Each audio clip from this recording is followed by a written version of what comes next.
नमस्कार। आप सभी का स्वागत है हमारे चैनल ज्ञान सागर में। नवरात्रि का 5वां दिन है। माँ स्कंद माता की आप सभी पर बहुत बहुत कृपा हो। आज मैं आपको स्कंद माता की कथा सुनाने वाली हूँ।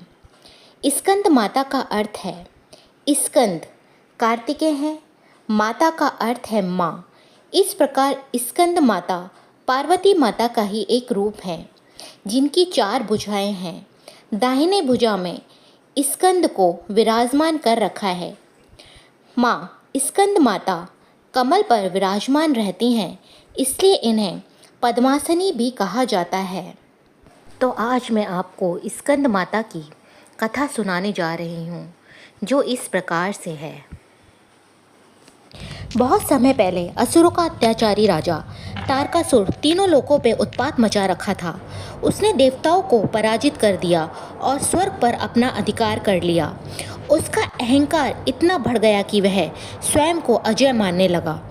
तारकासुर को वरदान प्राप्त था कि उसका वध केवल भगवान शिव के पुत्र के द्वारा ही हो सकता है। लेकिन शिवजी गहन तपस्या में लीन थे और विवाह का कोई विचार नहीं था। यह देखकर देवता अत्यंत चिंतित हो गए।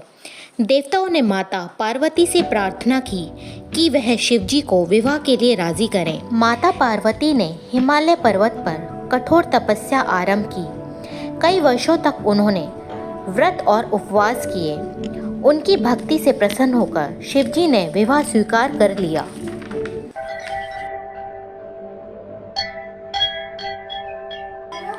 शीघ्र ही माता पार्वती ने एक तेजस्वी बालक को जन्म दिया। यह बालक आगे चलकर कार्तिकेय स्कंद के नाम से प्रसिद्ध हुए। जब कार्तिकेय बड़े हुए तो देवताओं ने उनसे तारकासुर के आतंक की कथा कही। देवताओं ने कहा, हे कुमार, आप ही हमारे रक्षक हैं। तारकासुर का वध केवल आप ही कर सकते हैं। कार्तिकेय ने माता से आशीर्वाद लिया। माँ स्कंद माता ने अपने पुत्र को शौर्य, बुद्धि और दिव्य शक्तियाँ प्रदान की। तारकासुर और कार्तिकेय के बीच भयंकर युद्ध हुआ। तारकासुर के पास असीम शक्तियाँ थीं, लेकिन कार्तिकेय भी देव सेना के सेनापति बनकर में उतरे। युद्ध कई दिनों तक चला। अंत में कार्तिकेय ने अपने दिव्य शस्त्रों से तारकासुर का वध कर दिया। देवताओं ने हर्षित होकर कार्तिकेय को अपना सेनापति और रक्षक माना। सभी देवताओं ने माता पार्वती की स्तुति की और उन्हें स्कंद माता की उपाधि दी। जो भी सच्चे मन से इनकी पूजा आराधना करता है, उसे जीवन में सुख, शांति, वैभव और मोक्ष की प्राप्ति होती है। माँ स्कंद माता की गोद में बैठे कार्तिकेय ये संकेत देते हैं कि माँ और संतान का भक्ति और शक्ति का प्रतीक है।